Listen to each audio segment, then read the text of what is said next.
नमस्कार बच्चों, संस्कृत की ऑनलाइन क्लास में आपका स्वागत है।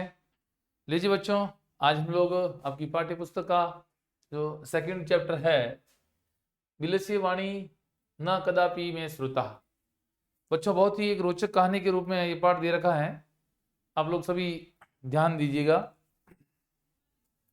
विलस्य वाणी न कदापि में श्रुता, अर्थात इस पाठ का अर्थ ये हो गया, बिल यानी गुफा की आवाज, वाणी, न कदापि में श्रुता, मैंने कभी नहीं सुनी। तो बच्चों, इस प्रकार से बहुत ही एक रोचक कहानी है।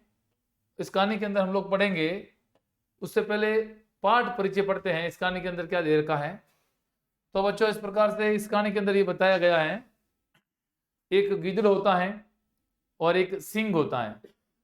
तो एक बार गिदड़ गुफा में रहता है, तो वो कोई बाहर से चला जाता है, तो एक शेर जो वो काफी समय से प्रातःकाल से भूखा प्यासा घूमता हुआ उस गुफा के पास पहुंचता है, लेकिन उसको कोई भोजन नहीं मिलता है, शिकार नहीं मिलता है। तो वो गुफा के अंदर जाता है और उसको लगता है कि इस गुफा के अंदर कोई ना कोई जीव रहता है। तो वो सोचता है कि शाम को वो प्राणी यहाँ जरूर आएगा और मैं यहाँ छुप करके बैठ जाता हूँ। तो वो शेर वहाँ गुफा के अंदर छुप करके बैठ जाता है। शाम को जब गिदड़ आता है तो देखता है कि गुफा के सामने शेर के पैरों के चिन्ह, निशान दिखाई देते हैं, लेकिन वो पैरों के चिन्ह गुफा के अंदर जाते हुए दिखाई दे रहे हैं, लेकिन वापस आते हुए दिखाई नहीं दे रहे हैं। इसलिए उस गिदड़ को थोड़ा सा डाउट और शंका होती है, संदेह होता है कि निश्चित रूप से मैं ऐसा महसूस करता हूं कि इसकी गुफा के अंदर कोई शेर है, लेकिन अब क्या किया जाए। तो वो एक तरकीब सोचता है और वो गुफा को आवाज लगाता है कि हे गुफा, तेरे और मेरे बीच में एक सशर्त वादा हुआ था, शर्त लगी थी कि जब भी मैं बाहर जाऊंगा तब वापस आऊं, तब मुझे तुम पुकारोगी तो ही मैं अंदर आऊंगा, तुम मुझे आवाज दोगी तो ही मैं अंदर आऊंगा, अन्यथा मैं किसी दूसरी गुफा में चला जाऊंगा। ऐसा वो गिदड़ उस गुफा से आवाज लगाता है दूर जाकर के। तो शेर सोचता है कि शायद हो सकता है ये गुफा रोज इनको बुलाती होगी, तो आज मेरे डर के कारण ये गुफा कुछ बोल नहीं रही है, इसलिए मैं क्या करूं, मैं खुद ही आवाज लगाता हूं और ये सोचेगा कि गुफा ने आवाज लगाई तो ये अंदर आएगा और निश्चित रूप से मेरा शिकार बन जाएगा। लेकिन बच्चों, फिर क्या हुआ, फिर वो शेर ने जैसे ही आवाज लगाई तो वो गिद्ध दूर भाग जाता है और वो बोलता है, इतने समय से मैं यहाँ इस गुफा में रह रहा हूँ, लेकिन आज दिन तक मैंने इसकी वाणी कभी आवाज नहीं सुनी है। इसलिए वो ऐसा करके अपनी सोच और सूझबूझ के साथ में अपनी जान बचाता है और वो भाग जाता है। तो लीजिए बच्चों, इस कहानी को हम लोग पढ़ते हैं। आइए, सबसे पहले हम पाठ का परिचय पढ़ते हैं। प्रस्तुत पाठ, ये जो पाठ है विष्णु शर्मा द्वारा रचित प्रसिद्ध कथा ग्रंथ पंचतंत्र के तृतीय खंड काकोलुक्यम से संकलित है। कहां से लिया गया है? काकोलुक्यम नामक विष्णु शर्मा संस्कृत के एक बहुत बड़े विद्वान हुए थे, उनके द्वारा एक रचित प्रसिद्ध कथा ग्रंथ है, कथाओं का ग्रंथ है। उसका नाम है बच्चों पंचतंत्र। क्या नाम है? पंचतंत्र। इस पंचतंत्र नामक ग्रंथ जो है उसके 5 तंत्र हैं। तो 5 तंत्र का जो तीसरा भाग है वो है काकोलुक्यम। उस काकोलुक्यम उस पाठ से इस पाठ को लिया गया है। इसमें गद्य और पद्य, बच्चों गद्य न गद्यांश, पद्य न पद्यांश। जिस प्रकार से आप पाठ पढ़ते हो तो उसको गद्यांश कहते हैं, और श्लोक वाला पाठ पढ़ते हो उसको पद्यांश कहते हैं। तो गद्य पद्य दोनों रूप से शिक्षाप्रद कथाएं दी गई हैं। कथाओं के पात्र मुख्यतः इस पंचतंत्र के अंदर बच्चों पशु और पक्षी होते हैं, और कथा का सार है जो निम्न प्रकार से हैं, जो कि मैंने आपको अभी अभी सुनाया है। एक बार फिर से देख लीजिएगा। किसी वन में खरन खर नाम का एक शेर रहता है। बच्चों, शेर का नाम क्या होता है? खरन खर। एक बार वह भोजन की तलाश में इधर उधर घूम रहा था और सूर्यास्त के समय एक बड़ी गुफा को देखकर उसने सोचा अवश्य ही इस गुफा में रात के समय कोई प्राणी आता है, अतः वह गुफा में छिप करके बैठ जाता है। इसी बीच गुफा का जो मालिक होता है, वो मालिक बच्चों, उसका नाम क्या होता है पता है आपको? उसका नाम होता है दधी पूछ नामक एक गीदड़ होता है। वो वहां पहुंचता है। बच्चों इस दो नाम को याद रखेंगे, शेर का नाम खरनकर होता है, गीदड़ का नाम दधी पूछ होता है। जब वो शाम को गुफा का मालिक दधी पूछ पहुंचता है और वहां शेर के पद चिन्हों को देख करके गुफा के बाहर खड़ा हो जाता है। बच्चों यहाँ पे जो चिन्ह लिखा हुआ है ये शब्द गलत है, और भी लिखा हुआ है ये भी गलत है। बच्चों यहाँ पे और जो शब्द है ये की और इनकी प्रतीक के लिए होता है, और ये और जो शब्द होता है जैसे राम और श्याम, या राम घर की ओर जाता है, की और, तब उसके लिए एक मात्रा वाला और लगता है। ये और जो है इंग्लिश में एंड जो बोलते हैं ना, राम एंड श्याम, तो राम और श्याम उसके लिए। और जो चिन्ह शब्द है बच्चों वो इस प्रकार से लिखा जाता है, या फिर इसको ऐसे भी लिख सकते हैं। तो किताब के अंदर जो चिन्ह शब्द दे रखा है आपके, ये थोड़ा सा मिस प्रिंट है, इसको सुधार लीजिएगा। आगे बढ़ते हैं बच्चों। शेर के पद चिन्हों को देखकर गुफा के बाहर वो खड़ा हो जाता है गीदड़। उसके बाद में वो सोच विचार करता है, चिंतन करता है, और चिंतन के बाद में गुफा से कहता है कि हे गुफा, समझौते के अनुसार तुम मुझे आज क्यों नहीं बुला रही हो? मूर्ख शेर यह सुनकर के सोचता है कि ये गुफा प्रतिदिन इस गीदड़ को बुलाती होगी, जो आज मेरे डर से कारण यह नहीं बोल रही है। अतः शेर गीदड़ को अंदर आने के लिए कहता है। शेर की आवाज सुनकर के गीदड़ कहता है कि मैंने आज तक गुफा की आवाज नहीं सुनी, और वहां से दूर वो भाग जाता है। विष्णु शर्मा ने राजा अमर शक्ति के मूर्ख पुत्रों को कुशल राजनीतिज्ञ बनाने के उद्देश्य से कथाओं के संकलन के रूप में पंचतंत्र की रचना की थी। इसमें मित्र भेद, मित्र संप्राप्ति, काकोलुकियम, लब्ध प्रणास, अपरिक्षितम कारक, इन 5 खंडों में कम से कम 70 तथा 70 कथाएं और 900 श्लोकों में प्राय तर्कपूर्ण और नीति श्लोक प्रयुक्त हैं। बच्चों मैंने बताया अभी अभी विष्णु शर्मा जी ने एक पंचतंत्र नामक कथा ग्रंथ की रचना की थी बच्चों, और विष्णु शर्मा जी के द्वारा रचित उस पंचतंत्र के 5 तंत्र बच्चों मैंने बताए थे। उसको पहला नाम उसका है मित्र भेद, दूसरा है बच्चों मित्र संप्राप्ति, और तीसरा जो काकोलुकियम जिससे ये अपना पाठ दे रखा है, चौथा है लब्ध प्रणास, पांचवा है अपरीक्षित कारक। बच्चों ये 5 खंडों में कुल 70 कथाएं हैं और 900 श्लोक हैं। तो इस प्रकार से इसमें तर्कपूर्ण और नीति श्लोक दिए गए हैं बच्चों। और पंचतंत्र का अनुवाद चतुर्थ शताब्दी के आसपास ईरान की पहलवी भाषा में, बच्चों कौन सी भाषा में? पहलवी।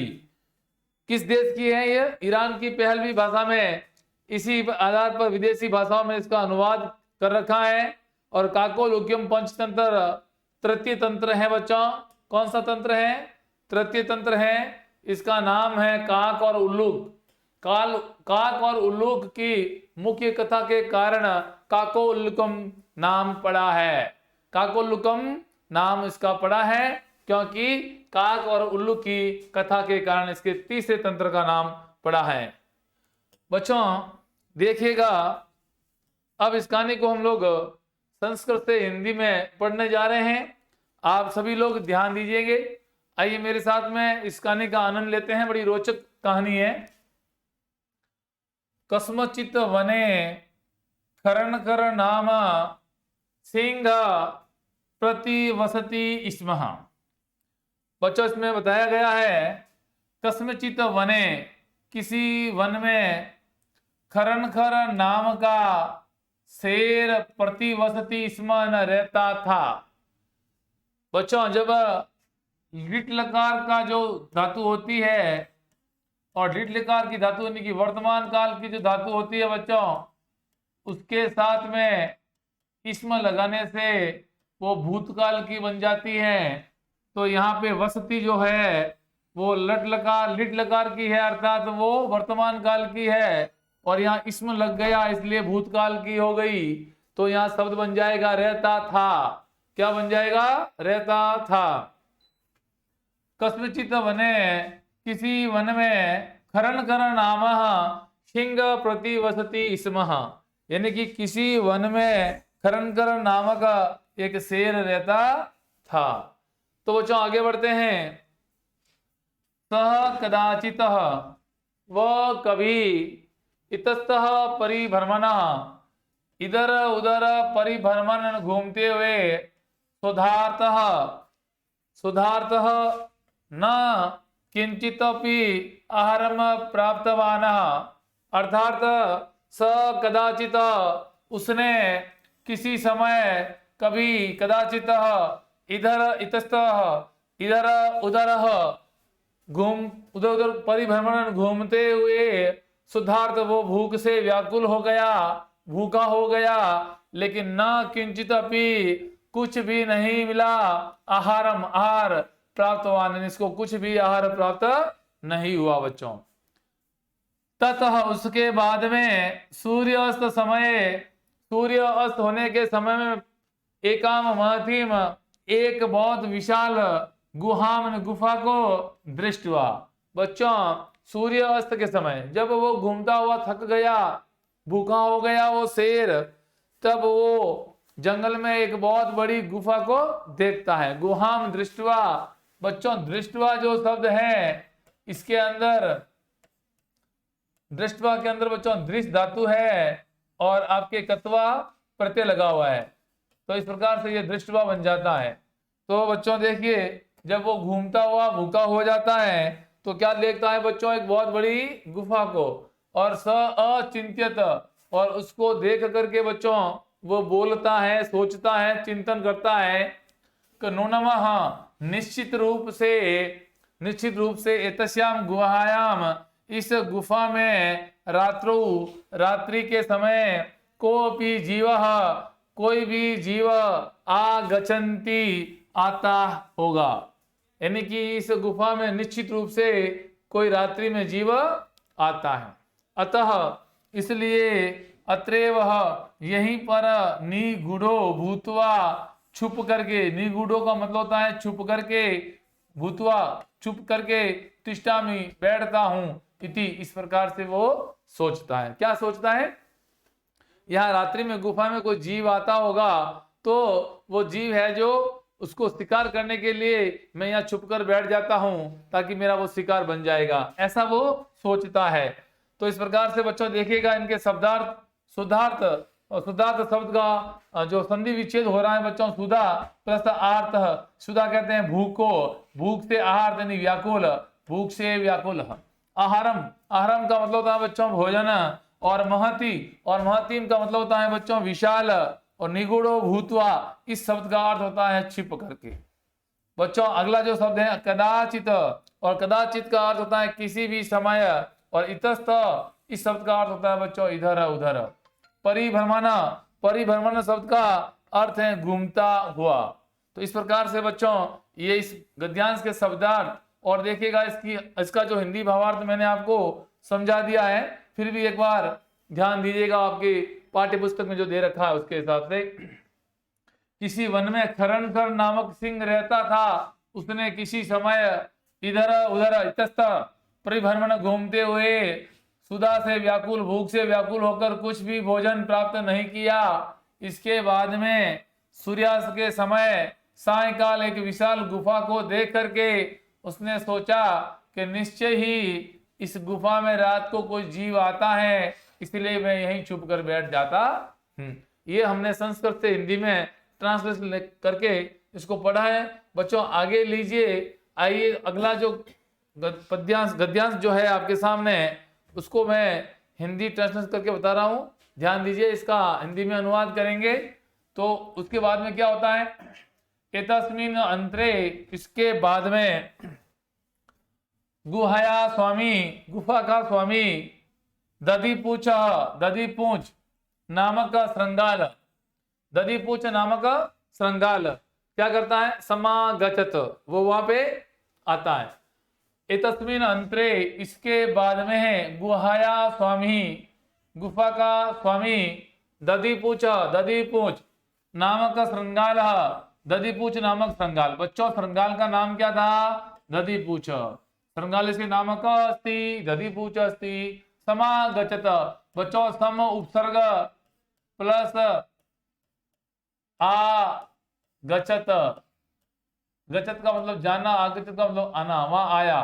स च यावत पश्यति, जब उसने देखा, पश्यति का मतलब था बच्चों देखा, तावत तब, सिंह पद, सिंह पद पदति, सिंह के पैरों के चिन्ह, गुहाया गुफा के अंदर, प्रविष्ट दृश्यते प्रवेश होते हुए दिखाई दिए।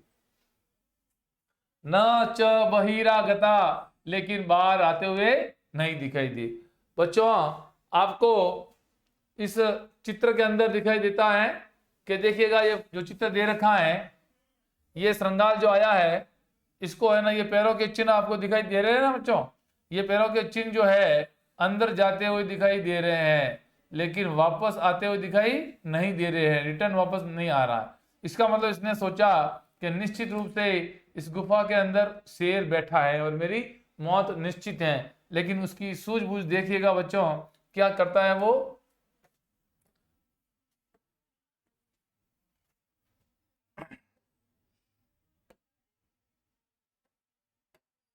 अब वो उसके चिन्ह है जो बाहर आते हुए उसने नहीं देखे। श्रृंगाल अचिंत्यत, श्रृंगाल ने सोचा, अहो अरे विनष्टो अस्मि, मैं विनष्ट हो गया हूं, अर्थात मैं मर गया, मेरा नष्ट जरूर, मेरा जो लिखा हुआ नाश हो गया। नूनम अस्मिन बिले, निश्चित रूप से इस बिल में सिंह स्थिति, शेर है। तर्कयामी, मैं ये तर्क लगाता हूं, ये मैं सोचता हूं, तत् की करवाणी, तो क्या करना चाहिए, अब मैं क्या करूं। एवं विचिंत्य, ऐसा सोच करके, दूरस्थ, दूर जाकर के, रवम कर्तुम आरब्ध, रवम बच्चों, रवम कहते हैं आवाज को, रवम कर्तुम आरब्ध, उसने आवाज करना आरंभ किया। भो विलह, हे विल, हे गुफा, भो विल, हे गुफा, किम क्या, न स्मरसि, तुम्हें स्मरण नहीं है, याद नहीं है। यन मया, यानी कि यत मया, जब मेरे द्वारा, त्वया सह, तुम्हारे साथ में, समय कृतो अस्ति, एक सशर्त, शर्त की थी मैंने, क्या की थी, यत की, यद, जब, अहम बह्यात, जब मैं बाहर से, प्रत्यागमिष्यामि, वापस लौटूंगा, तदा, तब, तुम मामा, तुम मुझे, आकर्ष्यासि, यानी पुकारोगी, यदि तुम मामा, यदि तुम मुझे न आवेशी, तुम मुझे नहीं पुकारोगी, तरही तो अहम, मैं, द्वितीयम बिलम, दूसरे बिल में, यास्यामी इति, चला जाऊंगा। किसने कहा? ये कहा श्रृंगाल ने। किससे बोला? गुफा से बोला। वापस देखिए बच्चों क्या बोलता है वो दूर जाकर के, उसको जब उसको पैर के चिन्ह अंदर जाते हुए दिखाई देते हैं और बाहर आते हुए वापस दिखाई नहीं देते हैं, तब वो उस गुफा से कहता है, दूरस्थ रव, दूर जाकर के, रवम कर्तुम आरब्ध, उसने आवाज करना प्रारंभ किया, भो बिल, हे गुफा, किम न स्मरसि, क्या तुम्हें स्मरण नहीं है, यन मैया तवैया स, जो कि मेरे द्वारा, तवैया स, तुम्हारे साथ में, समय कृतोस्ति, समय रहते हुए, या एक शर्त किया था, यत की, यदा यदा अहम, जब मैं, बाह्यात, बाहर से, प्रत्यागमिष्यामि, वापस लौटूंगा, तदा तुम, तब, तुम माम, तुम मुझे, आकर्ष्यासि, पुकारोगी, यदि तुम माम, मुझको, न नहीं, आहवयसी, पुकारोगी, बुलाओगी, तरही तो अहम, यानी मैं, द्वितीय बिलम, दूसरे बिल में, यास्म्यामी, चला जाऊंगा। इति, इस प्रकार से उसने गुफा को आवाज लगाई। तो बच्चों देखिए कि इसके शब्दार्थ, तर्कयामी शब्द का अर्थ होता है बच्चों सोचता हूं, तर्क लगाता हूं। विंचित्य न विचार करके, दुरुस्त न दूर स्थित होकर के, और रवम का अर्थ होता है बच्चों आवाज। समय शरत समागछत आया, और सिंह पद पद्धति शेर के पैरों के चिन्ह। बहिरागता बाहर आते हुए, विनष्टोस्मि ये भी शब्द आपका सुधार कर लीजिएगा, अस्मि लिखा हुआ है, नष्ट हो गया। इस प्रकार से ये इनके शब्दार्थ हो गए बच्चों। और इसका हिंदी भावार्थ मैंने अभी उपयुक्त गद्यांश में आपको समझाया है, फिर भी आपकी पाठ्य पुस्तक में दे रखा है, इसको एक बार ध्यान से पढ़ लीजिएगा। इसी बीच गुफा का स्वामी, स्वामी बच्चों शब्द गलत है, इसको सुधार लीजिएगा, आधा स होगा। दधीपुच नामक गिदड़ा आ गया, और वह जैसे ही देखता है कि तभी उसे शेर के पैरों के चिन्ह, बच्चों चिन्ह शब्द गलत है, इसको सुधार लीजिएगा, गुफा के अंदर प्रवेश करते हुए दिखाई दिए और बाहर आते हुए नहीं दिए। गिदड़ ने सोचा, अहो मैं तो नष्ट हो गया हूं, मर गया हूं, अवश्य ही इस गुफा में शेर है, ऐसा मैं सोच रहा हूं, इसलिए अब क्या करूं। इस प्रकार विचार करके वह दूर स्थित होकर के आवाज करने लगा। क्या आवाज की उसने? हे गुफा, क्या तुम्हें याद नहीं है कि मेरे द्वारा तुम्हारे साथ में एक शर्त की गई थी कि जब मैं बाहर से वापस आऊंगा तब तुम मुझे बुलाओगी, और यदि तुम मुझे नहीं बुलाओगी तो मैं दूसरी गुफा में चला जाऊंगा।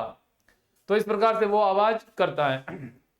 तो बच्चों लीजिएगा, आज इस कथा को, इस पंचतंत्र की जो कथा है, इसको हम यहीं विराम देते हैं। और आज के लिए इतना ही, आज की क्लास हम यहीं खत्म करते हैं। मिलते हैं अगली क्लास में, तब तक के लिए नमस्कार।